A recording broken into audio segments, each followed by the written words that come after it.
luz pra gente, eu dormiria mais feliz hoje de noite com essa resposta. Eu vi também, você fez vídeo sobre o teste de Turing, né? O teste de você colocar uma pessoa, ela não tá vendo se é uma máquina ou se é uma pessoa que tá respondendo. Uma pessoa basicamente tem que interagir com uma máquina e a máquina passa... Sempre a máquina é testada pro teste de Turing. Tá. É a máquina. É a máquina que é testada. Se a máquina passa no teste de Turing, então ela, digamos, atingiu um nível de humanidade, assim, tipo uma coisa assim. Só que o problema é que esse teste foi desenvolvido pelo Alan Turing, tipo, o pai da computação moderna, provavelmente, além de Ada Lovelace e outros exemplos, mas acho que ele é um dos exemplos mais atuais e populares sobre isso. O teste de Turing, ele não é o melhor teste para consciência. Porque geralmente ele é colocado e apontado como um teste de consciência. Tipo, faz o teste de Turing com um robô, se ele passar, ele é consciente. Só que o ChatGPT, por exemplo, se eu te colocar numa janela de conversa no Facebook Messenger ali... E eu não sei se é uma pessoa... E tu não sabe se é o ChatGPT te respondendo. Tipo, tu acha... Tem lá uma foto, digamos, Frank, e é um senhor de 50 anos, falando como um senhor de 50 anos, usando aqueles stickers, tipo, da Mafalda, sabe? Coisa assim, tipo... Nada contra pessoas com os stickers da Mafalda, mas... Sim. Tipo, tu vai acreditar que aquilo é consciente, aquilo vai passar no teste de Turing. Na teoria, então... Tipo, se for pegar pelo pé da letra, na ideia então original do teste, então mas não tem. Não tem. Sabe?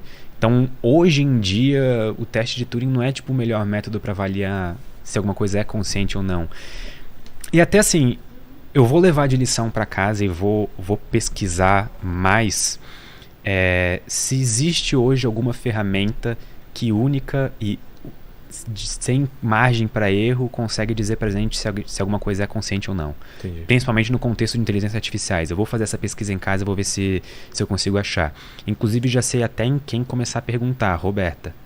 Boa. Ela veio aqui já, né? Já. Ela é assim, ela é a minha fonte de inspiração quando eu falo em inteligência artificial. Sabe, ela responde todas as minhas dúvidas e se tem uma pessoa no Brasil que eu considero assim que manja, é ela. Então, Roberta, vou requisitar a vossa ajuda chegando em casa hoje. E o teste de Turing, na verdade, ele define a ideia que a gente tem do que é uma máquina ou não? O que ele, hoje em dia, se vê que ele descobre o que, então?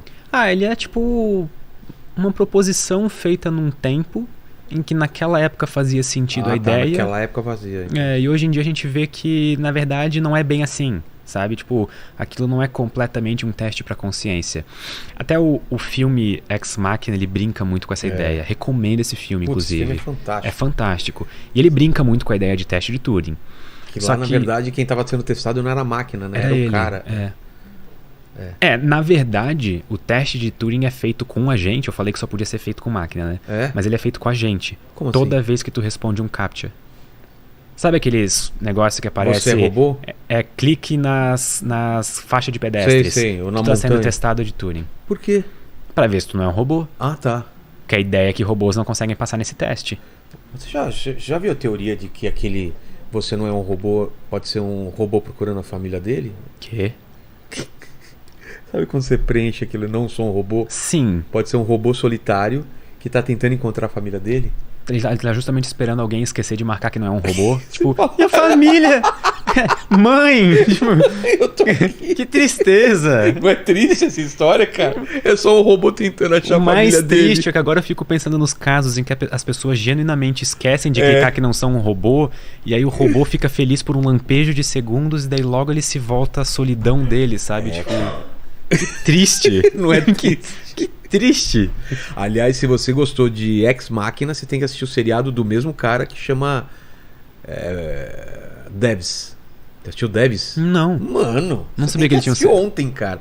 É sobre um computador quântico e um cara desenvolve uma pesquisa em cima desse computador quântico e ele consegue ver coisas do futuro e do passado, assim, através do computador quântico. É uma ideia fascinante. É muito louco, cara. Veja.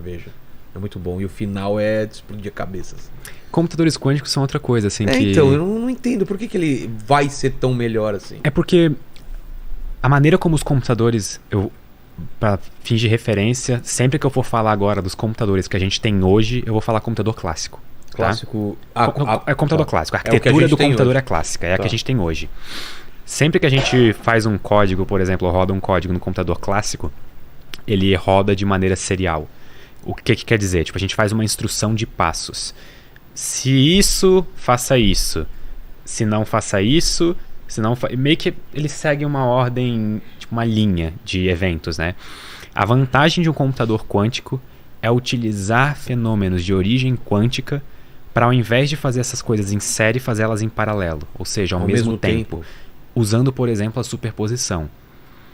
Alguns tipos específicos de programas seriam muito beneficiados por esse tipo de coisa. Por exemplo, as GPUs, as placas de vídeo, assim, a unidade de processamento gráfico, em geral, ela roda em paralelo. Isso até tipo, agiliza grande parte do processo. Por isso que, por exemplo, processadores geralmente com a placa integrada não tem um desempenho tão excelente na parte gráfica quanto uma placa dedicada para gráfico tem, porque ela faz o negócio em paralelo. Entendi. E computadores quânticos poderiam ajudar, por exemplo, nessa parte.